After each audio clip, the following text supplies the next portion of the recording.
All right, welcome and thank you everybody for showing up and joining us here at the Speedrunning commentary panel. My name is Sher. I go by Clenoic. This is TrevPerson. We will be having a third person coming in to join us, Kungfufruitcup. So once she gets here, then we can do a more in-depth or more detailed introduction with everyone. So briefly, the agenda is I'm going to spend about 15-20 minutes talking about commentary, history, and research, which I try to make it interesting. I'll try.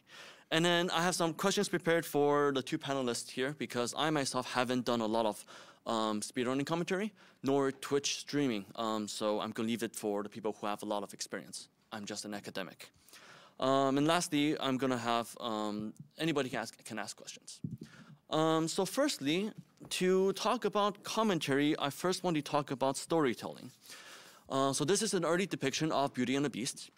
And the reason why I want to talk about storytelling is because when we're doing commentary on Twitch and when we're doing commentary on GDQ, it's very much rooted in the idea of storytelling, right? So originally it was a way for people to pass kind of lessons, cautionary tales, Beauty and the Beasts, from parent to children, inside the community.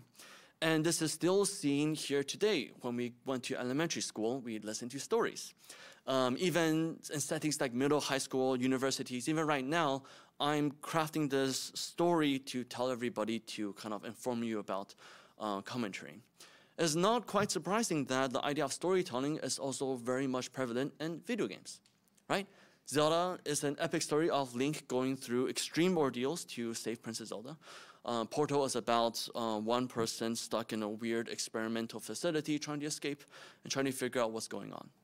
And since we see it in, in school, in our life, in video games, we also see it here at Games Done Quick. It is a gathering of people having an experience together and sharing this experience with everybody on Twitch. I think it's quite important to keep in mind that when you're doing commentary, when you're at GDQ, when you're on stream, you're not just playing video games, you're not just talking about video games, you're very much crafting a story, a very intriguing and interesting story to tell everyone. And to keep that in mind, I think is a very good first step to start thinking about how to better improve your commentary. With that being said, why did I focus on storytelling? And why did I start off with storytelling? And to talk about that, I need to talk about a paper called The Geography of the Digital Hearth. I promise this is interesting.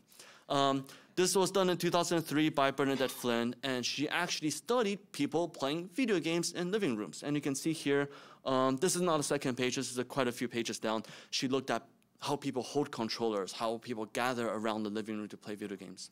And what she was arguing is, originally, the idea of the home, the idea of the living room was very much rooted around the fireplace, right? As the fireplace was where the family gathers, is where the parents tell stories, is where friends come over and gather.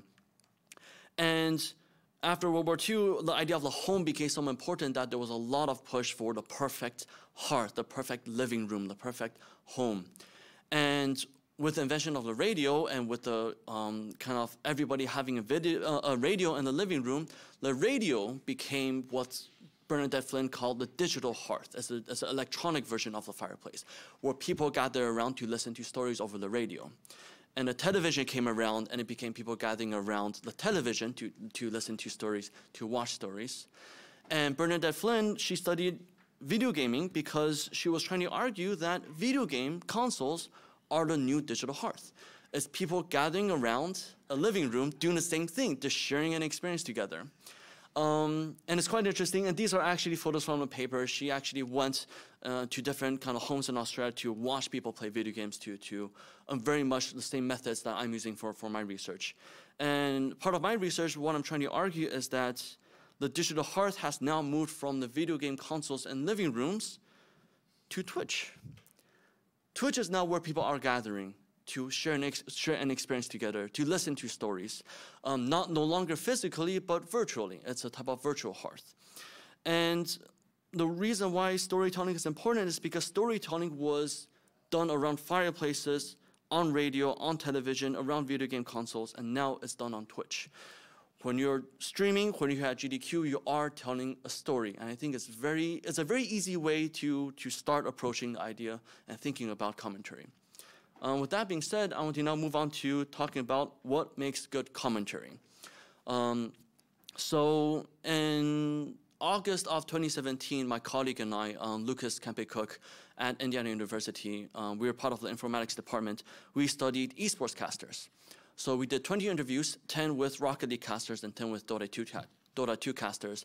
We interviewed them to talk about what they did. And as part of our research, we did something called participant observation, where we ourselves casted games on Rocket League and Dota 2 to kind of understand the nuances and intricacies of casting and to gain legitimacy in the community. In our paper, we presented 3 main findings. One is that casters had very solitary starts. They cast alone. They don't really know what's happening. They just jump into it. We also found that casters, unlike traditional sports broadcasters, they have to do their own camera work. Because it's a video game, they are controlling the camera themselves. This is Kungfufruitcup, by the way. No worries. Don't clap, I'm so No worries. So esports casters have to do camera work in order to follow the action, to curate and craft hype to make the audience excited. And the third thing that we found is that casters have to gather a lot of statistical information to be able to provide analysis and insight into the game. So this is just a very brief overview. This is actually going to be published and presented at an upcoming leading human-computer interaction conference. So we're actually very, very excited. And video games research is kind of gaining legitimacy in the academic field, so it's very exciting. But the reason why I formed this panel and the reason why I brought this up is because as we were doing this research, I found a lot of similarities between esports casting and speedrunning commentary, specifically in the form of this. On the right-hand side, we have someone called ODPixel. He's a Dota 2 caster. Specifically, he does a style called play-by-play casting. And you can see he's very excited because the role of a play-by-play caster, which is actually what I practiced when I did casting, is we describe the action, we follow the action, we build hype, we explain what's happening, which heroes are using what abilities, which heroes are dying, and just describing the action. On the left-hand side here, completely different. This is Jaskol. This is what's known as a color commentator. And they're in charge of providing the insight and analysis and explanations towards what's happening in the game. You know, this fight turned out this way, this team won because just before this thing happened that was caught off camera that we didn't quite see, and that happened because of these sequence of events beforehand. And the play-by-play caster and the color caster, I found they share a lot of the same practices as what people do at GDQ. You have the runner, you have the couch. And usually, some days it's the runner, some days the runner wants to focus on the game, but one person is describing what's happening in the run, right? The runner is doing this, or they're trying to get here, they're doing this glitch. It looks really funny, you know, right here, because this is what's happening in the run right now. And after they describe something, someone else or the same person would jump in and explain what's happening, explain how the glitch works. Why is the runner doing this specific thing? Is because they're trying to optimize their movement or they're trying to optimize the run in this certain way that's not very obvious to just the average viewer. So you do have this back and forth between descriptive play-by-play commentary and analytical explanatory commentary at GDQ runs. And in particular, what I want to touch upon is that play-by-play casters are in charge of building hype. They're in charge of kind of exciting the audience. And when you do commentary on the couch or as a runner, if you're explaining what's happening, sometimes it might be useful to try to get the audience excited. This does happen, whether intentionally or unintentionally, but keeping this in mind, I think it'll be very interesting. And for color casters, they have to do a lot of preparation and understanding a lot of the mechanics and the analysis and the data of the game. This is usually done automatically, since if you're on the couch, if you're a speedrunner, you know everything about the game. But just to make sure that you're prepared, you know numbers, you know relevant statistics, is going to help in your analysis as you provide a commentary. So I feel that if you want to think about commentary, it's very interesting to look at esports casters and also traditional sports broadcasters, look at what they do and see if there's anything that can pick up from there that can use in your own commentary here at GDQ or on your own streams. What I also want to talk about is there are quite a few differences about speedrunning commentary and traditional sports broadcasting and esports casting. The first thing is, if you see here off on the side, we have a third role. We have, of course, people explaining play-by-play and color, and we have the hosts, which is very unique to GDQ. We have the hosts who isn't really providing insight towards the game, but nonetheless, their voice is being broadcasted. They are part of the commentary in just a very different, unique way. And it is very important from a lot of the work that the hosts do and the runners do, that the host and the runners have to coordinate. And you have to make sure that you are talking to your host before the run to make sure, okay, when is a good time to read donations? How do I know when it's a good time to read donations? Is it okay for me to interject when to read donations? I'll give an example where in esports casting and in sports broadcasting, when a play-by-play caster is describing a sequence of events, there's two main ways where they hand off the commentary to the color casters. One way is to directly address it, say, you describe something and say, oh, so, why did this happen? Can you please talk about it? Or, hey, why did this happen this way? And the color caster will pick it up. Another way is to use voice inflections. So sports broadcasters are trained to use their voice in a very specific way where when they describe something, they end on a very strong note. And it's very clear for the color caster that, oh, it's now my turn to start talking. And to maybe coordinate this for, to let a host know, hey, if I say something and if I've described something and you feel that I've made a point and stop, feel free to jump in with donations. So coordinating with the host is very important in GDQ runs. And you should consider them as almost part of the couch, even though they're off camera. The second difference is that during sports broadcasts and esports broadcasts, the audience is presumed to have some basic understanding of the rules of the game, how the game works, and very basic strategy. Unfortunately for GDQ, because you're broadcasting and to just anyone, it's usually presumed that the audience has very little knowledge about the run. They're not avid runners or they're not really familiar with the game.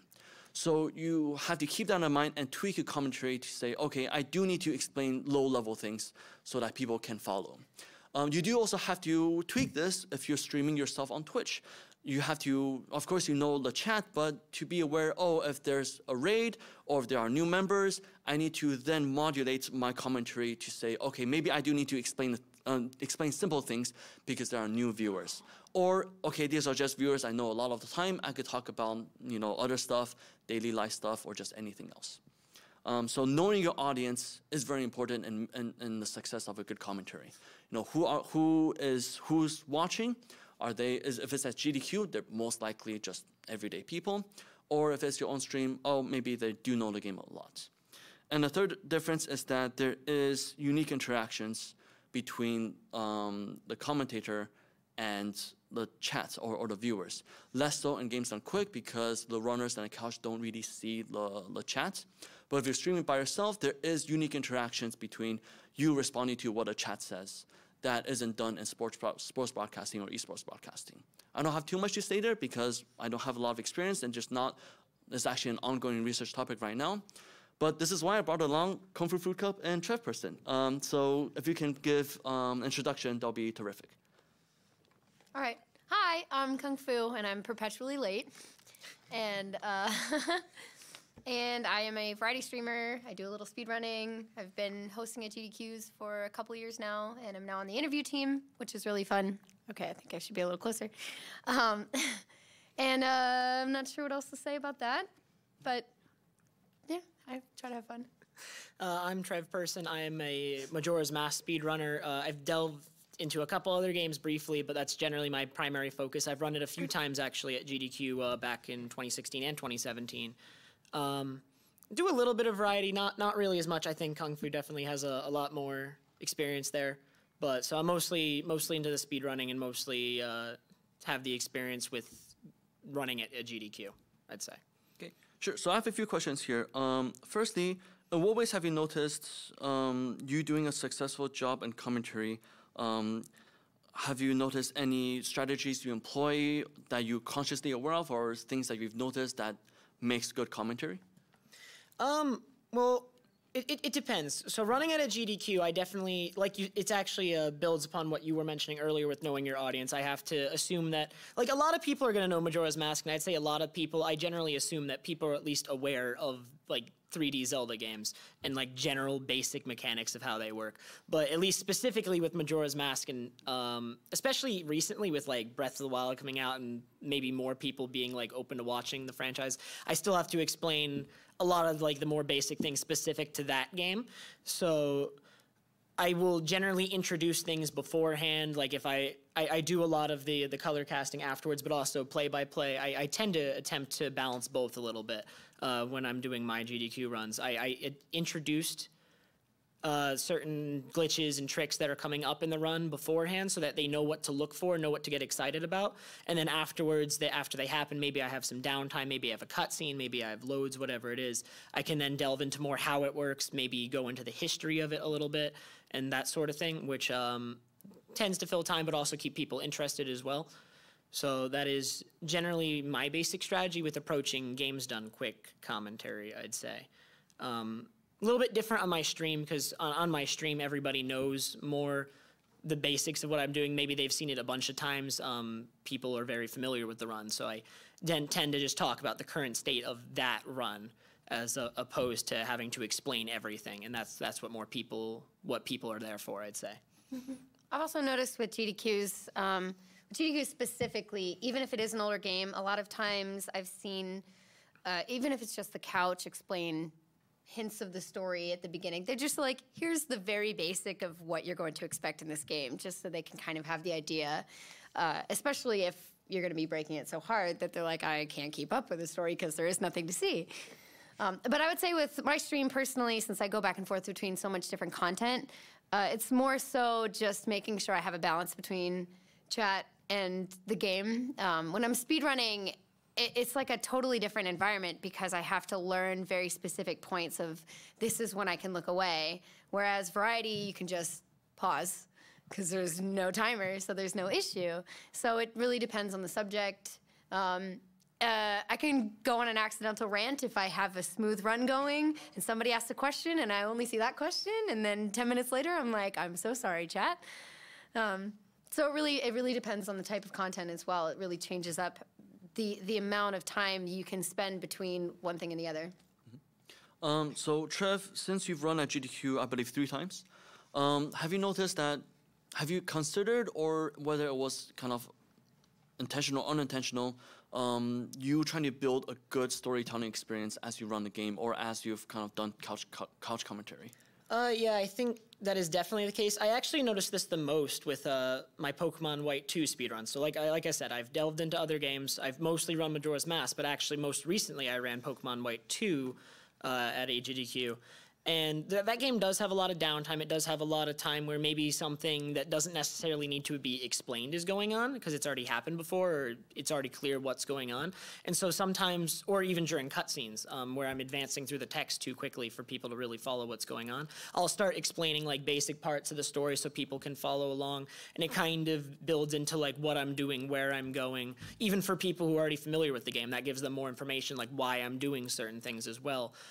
If they know like already what like the basic layout of the game is, so I can kind of integrate elements of the story into the commentary in between, and I think that generally keeps people interested a lot as well. And for Kung Fu, so working as a host, as you read donations, do you try to pick specific donations to read to build a story that's as the run is happening, as the commentary is happening? It's hard to say if it's more based on a story. It's very particular to the runner. Mm-hmm.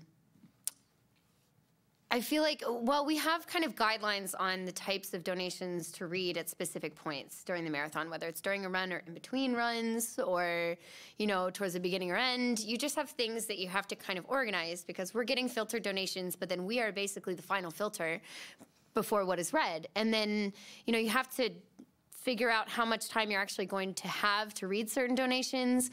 So a lot of the priority that we focus on is making sure if the runner has told us to look out for a certain name or a certain type of phrasing that's familiar to their community or to family or anything like that, that's like our priority. That's the number one priority. So we really want to build our type of donations around the runner's preference and kind of help them. It could be anywhere from just somebody's like, just read funny. I want memes, all of that. And then I know other runners who are like, I really want meaningful, inspiring donations because there are different things that are going to keep different people going. Maybe it'll help them relax a little bit more as they're playing or give them some motivation and energy. And, it's a very personal experience. And then I guess the secondary thing underneath that would be at what point we are in the marathon, what we're trying to push, if we're close to a specific number and we want to get people excited. It's going to kind of like be a couple of different factors that encourages us to read one donation versus another. Okay. And similarly, you said you kind of have the runner, what the runner wants. You go and ask them. What helps the most when you're coordinating with the runner? What can a runner tell you as a host that can best help you, that you found most helpful as a host? Well, I'm trying to find runners before the run. And it's good you go up to them and my basic questions are, is there family or friends you would like us to read donations from that you should be expecting or could be expecting? Again, the whole like memes inside things with your community. And then after that, it's let me know what points in the run you would like that are going to be slower that will be good for donations. And this worked really well. Like even yesterday, I was reading for Majora's Mask, right? And I got some really good specific notes. Like the runner and I had really good coordination because he was like, this will be a good point to read donations. This will be a good point. And then I need silence during this glitch. And I was able to catch him in the practice room and he was like, here's a moment where I'm gonna need just silence. And I'm like, that's good because usually as a host, we wanna make sure you fill the space and keep up commentary. So if the couch and the runner are quiet for something, the host can jump in and be like, let's get some donations in. But it's really good when the runner's like, I'm gonna need silence here so that we can kind of respect that and then work around it. So it's just having those good questions at the beginning. Oh, and runner's choice is also very important. So you can tell donation station. Sure. And for Trev, so as a runner, what donations or what has the host done that has particularly helped you and doing your commentary or doing your runs? Well, actually, most recently for that aforementioned Pokemon White 2 run, I actually got in contact with them beforehand on Twitter and met with them at the event, similar to what Kung Fu did for the Majora's Mask run recently. And we talked about certain things, certain parts of the run, really what Kung Fu said, where there was going to be significant downtime where, like, this is somewhere we can fit in donations. There's not going to be as much to talk about, cutscenes, stuff like that. That's always the best time. And, like, when you have that time beforehand, like, either at the event, generally on Discord is actually where he contacted me beforehand. Like being able to talk about it more in depth and talk about like the basic structure of like what I want to do for the commentary, who's going to be on the couch too if they know them and how they commentate too. That actually helps a lot, especially if the couch chimes in more. When they're perhaps going to, and in this case, actually the person who was casting for my Pokemon White 2 run was also a Pokemon runner, and so was familiar with several of the people on the couch, and so it just meshed really well in that circumstance. Like people knew exactly who was going to be speaking when. They knew like, okay, everyone's silent now. They're probably not going to jump in, and this is a good point where I can throw in some donations. And even if all else fails, like you can always just ask, especially if like it looks like nothing particularly like difficult is happening at that time. It's just they can just jump in, and it really does. But like having a basic structure and talking with them beforehand helps a lot, I'd say. Okay. And lastly, so I talked about play-by-play and color commentary, and that's very much in esports. And I don't know if that translates well into your experiences. So thinking about play-by-play, descriptive commentary, color commentary, analytical commentary, is just something that you're more aware of, that you want to try or change in your own practices, streaming or at GDQ? I'd say as far as play-by-play, and I'm definitely more of an analytical caster as far as like my own streams and my own runs. I definitely will. People say I'm very articulate with my own runs and explaining glitches and explaining tricks. So something I wish I could improve is actually building the hype. Like another Majora's Mask runner I know, Majin Phil, is much better in that regard than I am. I've definitely more focused on the analytical side of things. I can explain glitches very well. I can explain why they work and what's happening, so that maybe someone who's never even seen them before can maybe at least get a basic grasp of what's going on. But actually, like, getting really excited and really getting the crowd into it, my basic way of doing that is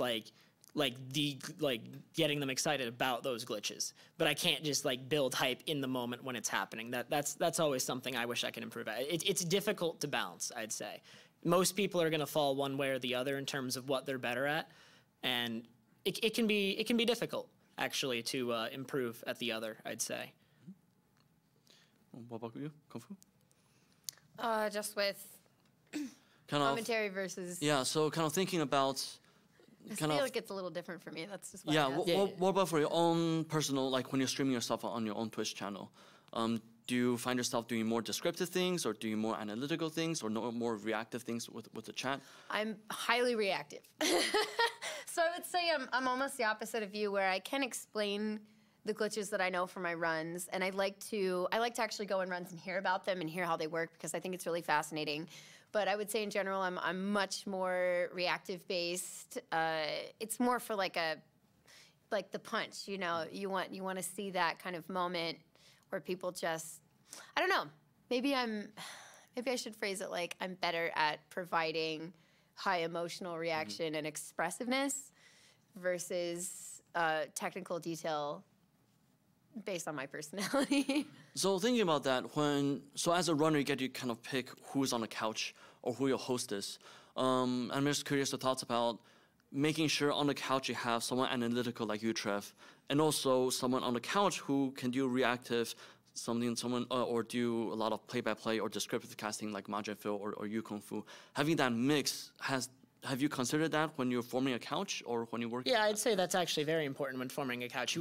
That's why, like, for major esports events, like for like those types of games, you want to have a play-by-play caster and a color caster. Like, you pair them up for that reason, because both are very important. And when forming a couch, if you have them available at the event, you definitely want to try and get a balance, someone who can explain everything in depth and somebody who gets like really excited in the moment. Maybe even the runner is the one who gets very excited in the moment. And then you have people on the couch who don't need to focus on playing the run, and they can be very analytical and explain everything when the runner is not doing anything.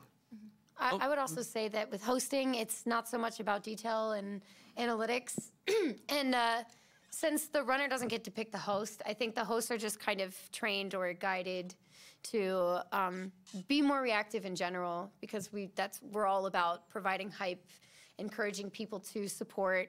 You know, we're all about, like, we are the ones who are directly reminding everybody that this is a charity event and showing the people who have thrown in their support. So we have to keep continuing to build that so that people want to continue to add in. Okay. Yeah, and with that, we can open questions for anybody.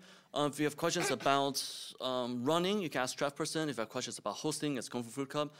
Questions about streaming on Twitch is too often because I don't stream, as you can see. Not yet, at least. If you have questions about research, academic research into video games, speedrunning, you can ask them towards me. So, and also I believe you should ask questions into the mic so the audio gets picked up. Yeah. And if you have questions, I guess you just start lining up on the side.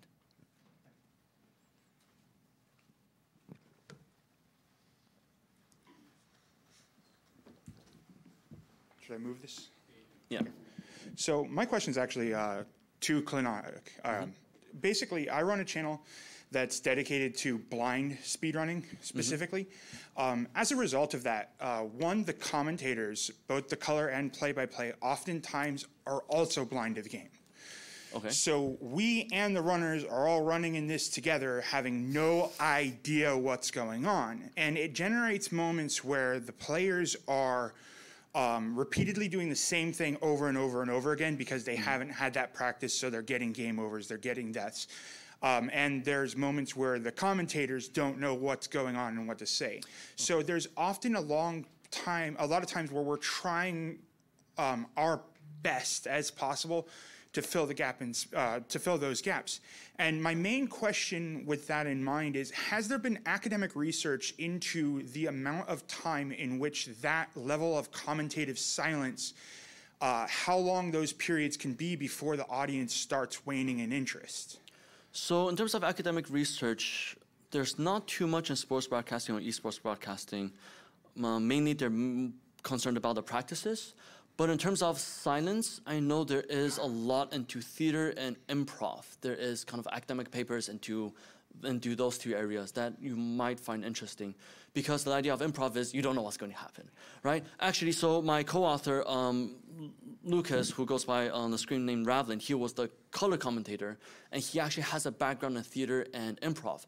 And he said that he's used those skills to kind of fill time or fill dead spaces, because in very amateur casting levels, when we're just starting out, there's a lot of awkward silences. And he has had to use these improv skills to fill in the gaps and keep things interesting. So perhaps looking into taking improv classes or watching improv shows might give you inspiration to say, oh, you know, here's a silence part, well, let's just try something and see what happens.